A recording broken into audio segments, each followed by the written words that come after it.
Welcome back, ladies and gentlemen. This is the Bearable Ball here. And I got this aggressively average content for you today, as this is my live visual of me checking to see why XRP isn't at $589 yet. Every single day that's gone by since the start of 2018, I've asked myself this question. But in all seriousness, I do check my phone every single day and ask myself, how the hell can XRP still be this damn low? I think this is a gift from God, hidden in a lesson of patience for the XRP community. This is a gift because a lot of people that are just finding out about XRP through clickbaity headlines of Ripple beating the SEC numerous times. I think a lot of you are going to get in here and make generational wealth by accident because you paid attention to the XRP news. But there are others that have been in this community for 5+ years with XRP being in the same range. And to those people, what a test of patience. This patience is to prepare us for the next step in our lives. And the changes we're all going to make are going to be impacted heavily by not just XRP's price appreciation, but the patience and skills and knowledge we've learned in the process. It's genuinely been an honor to help lead every single one of you. And trust me when I say the wait is almost over. Now, my friends, if you do remember my video from yesterday, titled November 19th is the day it all changes, you'll remember that I posted this video of Kristalina Georgieva, head of the IMF, discussing all of the language that is synonymous with XRP adoption. I showed you this language. I showed you her message. I showed you updates that Swift is going to be doing on November 19th and what ISO 20022 will be doing in the month of November.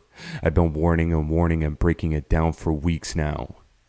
I've been telling you about XRP for years now. And now is when XRP wakes up. Now is the period in history where everything changes. Now is where we see the fruits of our labor. Now is where we see the Chinese bamboo break ground.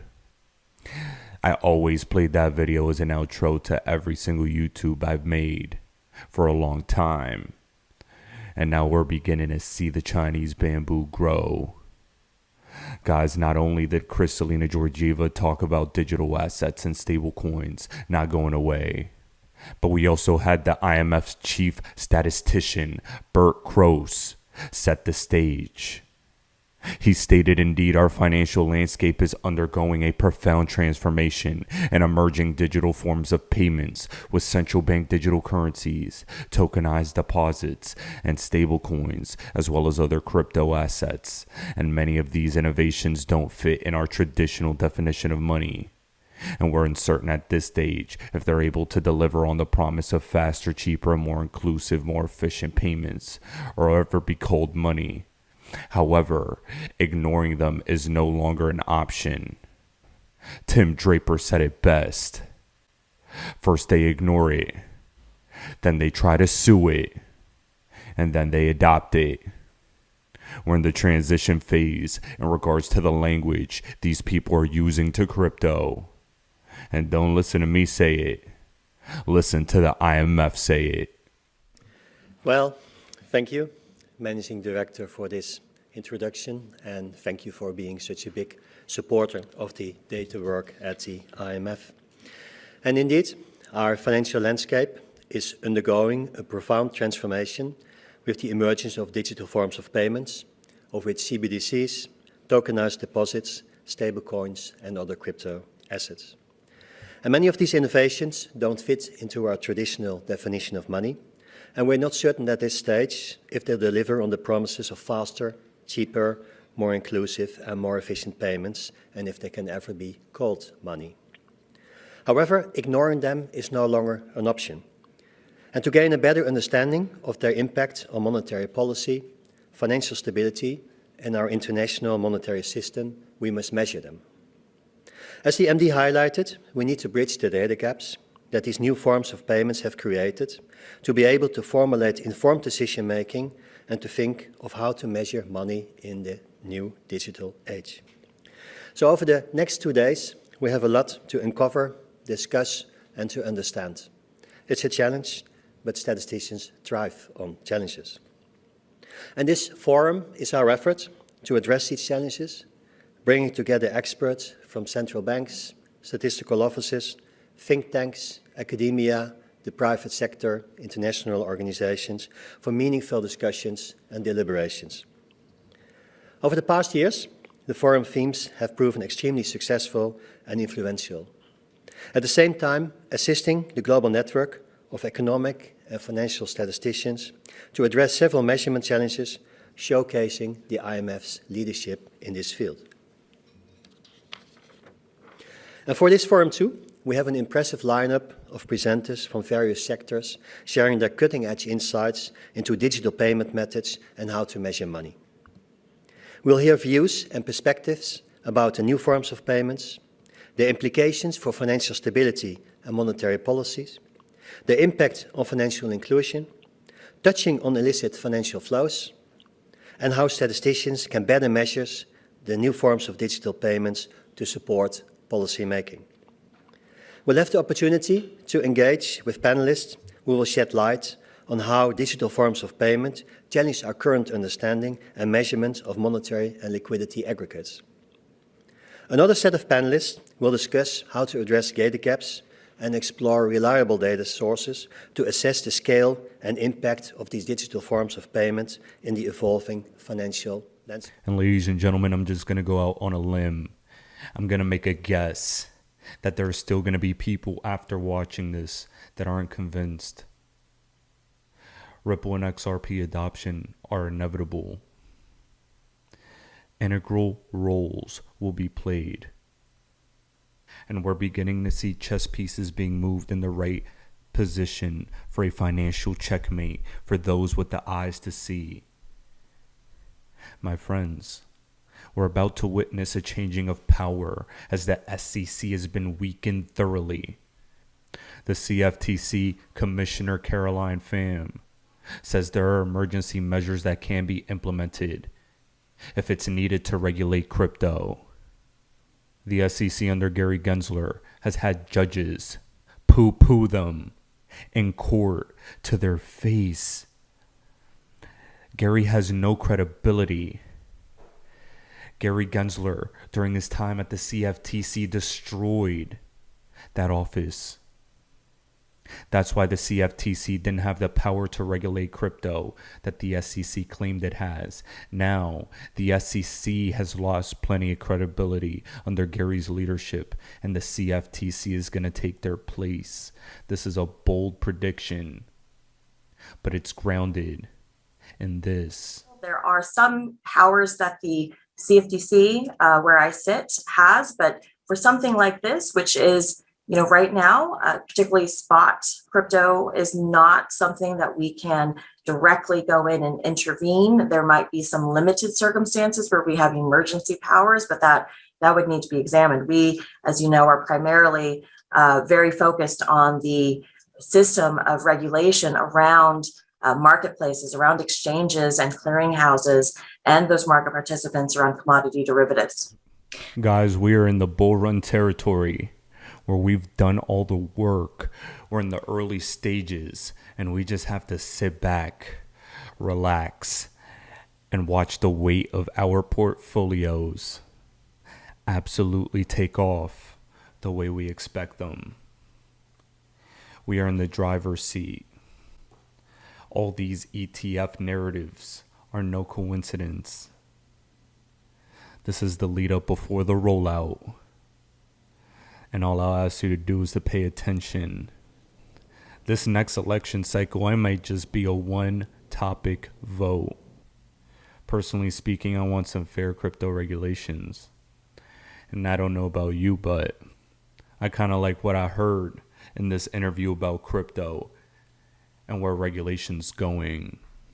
Tiny question, related question. If you were, say, the Fed chair, would you buy Bitcoin as a reserve asset and keep it on the balance sheet? I think there will likely be a point in the future where that becomes a prudent policy, a part of a broad basket of commodities, gold and otherwise. If you just look at the sheer volatility of Bitcoins historically, that's not a decision that could be supported today. But is that a future that we're headed to? I think that's completely reasonable as a future we're headed to. When Bitcoin becomes like gold in its volatility profile, I personally believe the dollar should be pegged to a basket of hard commodities. We could talk about gold, silver, nickel, etc. Eventually, will there be a day where Bitcoin's on the list? I think there will. Now, I don't know about you, but the building and the purporting of these types of narratives are a complete 180 from just a month and a half ago, where we heard about Elizabeth Warren's anti-crypto army. Her army, including Gary Gensler, is being put to bed. And it's no coincidence that Sam Bankman-Fried is on the side of the screen playing right now. They're all in bed together. And they're actively losing power, which is why, with the momentum of Ripple being 3-0 in court against the SEC, with the momentum of a Bitcoin ETF bringing volume into crypto, an Ethereum ETF from BlackRock bringing more money into crypto, we are just out of obligation going to see all the alts explode. And out of all of them, I believe XRP will have the best ROI in 2024. This is the best crypto to be holding in the planet right now. And I exude 110% confidence when I say that. There's no better way to get rich in 2024 than XRP. And while that's not financial advice, I am not a financial advisor. You should still follow that anyway.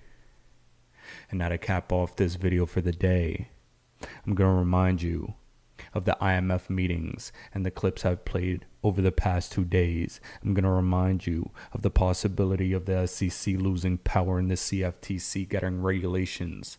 2024 is an election year, and I think some crypto bills are going to get passed to sway some votes.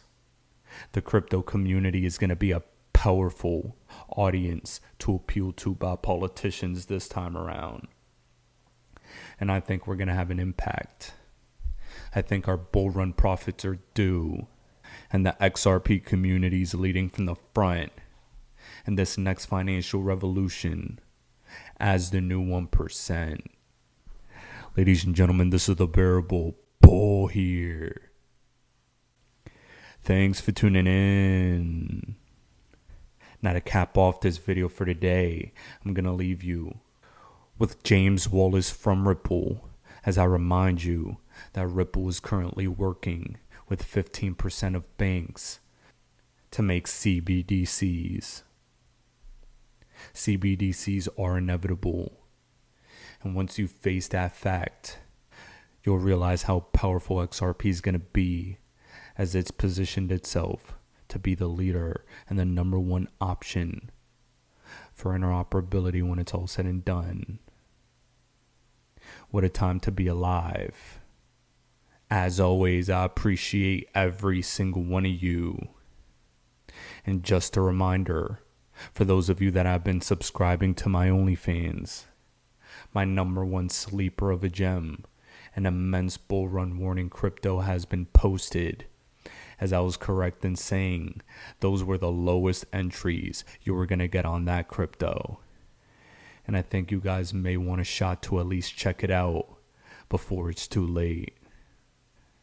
Now guys, I'll be back tomorrow with another video. I often get asked the question, what's the most exciting thing about CBDCs and stablecoins? In one word, innovation. My name is James Wallace and I head up CBDC at Ripple. You might already know that over 90% of central banks around the world are now exploring CBDCs. There are many drivers for CBDC, including the decline of cash, improving payments efficiency, lowering costs, and the desire to innovate the ways in which money is used. Ripple's CBDC platform is your one-stop shop for the creation of digital currency, designed for minting, managing, transacting and redeeming CBDCs and stablecoins. Here's how it works. First, standard APIs enable seamless integration of the CBDC platform into a central bank's existing systems. This allows the bank to leverage their current infrastructure. Central banks can then mint their CBDC on a private version of the XRP ledger that they control. Digital currencies can then be distributed directly to authorized accounts, either through commercial banks or directly to consumer wallets. Transactions run on a private ledger and are settled in seconds, and this is all done in a regulated and secure environment. The Ripple CBDC platform also permits the secure destruction of currency, giving the bank full control over monetary supply. The results? Lower costs, faster transactions, greater financial inclusion for all, and all done with a minimal carbon footprint. So explore this with us today. We'll work together to build a custom pilot and future-proof your financial infrastructure.